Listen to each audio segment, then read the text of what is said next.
59 minutos situándonos en Bueu porque esta semana arrancou a campaña da vieira e por fin podemos dar unha boa nova e que a xente do mar volveu a Porto moi contenta. Non, Alba, contanos. Pois sí, xa estades a ver por aí o fermosas que están estas vieiras, por fin volven á lonja daqui de Bueu. Estou co patrón deste barco que acaba de chegar aquí á lonxa, José Manuel. Bueno, como vai a cousa? Hola, bos días. Bueno, de momento bastante ben, non hai moita queixa.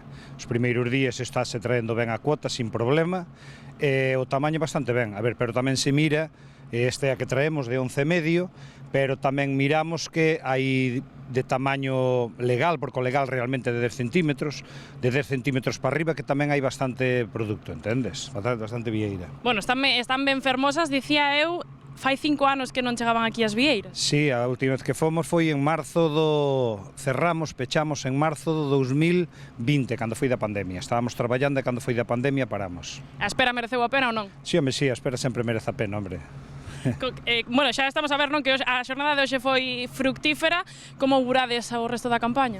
A ver, o resto da campaña quedan ainda moitas zonas por traballar, porque de momento só levamos 3 días, estamos nun punto determinado, donde topamos bastante abundancia, pero claro, todos os barcos a traballar ali en 3 días, pois vas sacando moita, entendes? Que ten que, como escollemos a de 11 centímetros e a outra tiramos ao mar, entendes? Pois vai quedando bastante no mar ainda. E bueno, estamos esperando a que nos abra a zona máis daqui de exterior da ría, que é a zona 2, e esperando, pois, oye, topar bastante vieira. Bueno, bastante. Con tal de que topemos o suficiente para traballar e defender o xornal, xa nos chega. Porque cantos barcos estades ahora mesmo na ría? Ahora mesmo estamos 3, 4 de Bueu, estamos 4 de Bueu, un de Aldán e outro de Combarro. Ou seja, que este ano imos poder desfrutar das boas vieiras aquí en Galicia. Que sí. Claro, porque, tiñades a cuota pechada por culpa da toxina, non? Sí, a ver, o tema principal sempre suele ser a toxina. A veces tamén dependes un pouco da planta de Visterao, entendes? Depende a demanda que teña e como sea, non? Pero, en principio, bueno, dependes, o que máis dependes é da toxina. Bueno, vexoche que estás contento e pletórico por fin de poder volver a traballar, non? Que sí. Compañeiros, pois xa o estades a ver, a vieira ben fermosa que está empezando xa a chegar aquí á lonja de Bueu.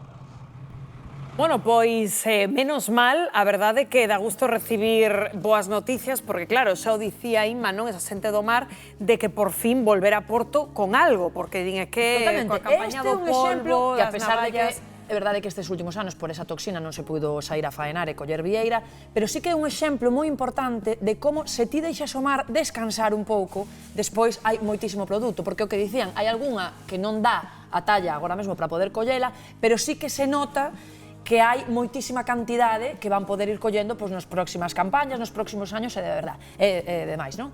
E ademais que o traballo fai como unha especie de arado para a terra, o sea, para o mar. Efectivamente. Non, ese traballo vai facer que aínda haxa mellores condicións para que nas próximas campañas haxa máis. Eu creo que isto tamén hai que tomar nota, a pesar de que fora por algo negativo, neste caso non que era a toxina que tiñan as vieiras e que non se podía coller, para saber que os recursos son limitados e que tamén hai que deixar, de algún xeito, non repousar, para que despois vean estes froitos. Evidentemente, todo ten os seus ciclos, o mar, pois igual que o resto, e todas as especies mariñas.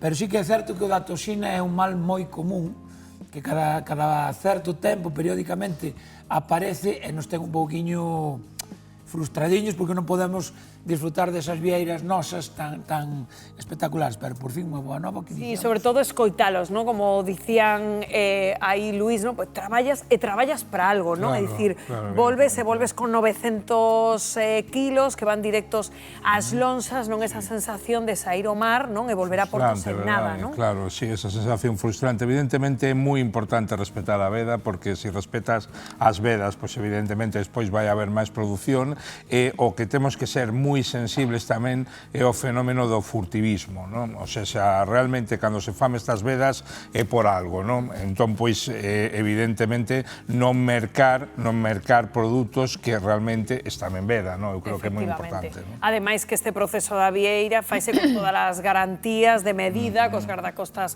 aí moi pendentes de que se cumpla toda a legislación. Bueno, 1:04, volvemos aí con última hora, Rocío, sobre esa ceremonia preludio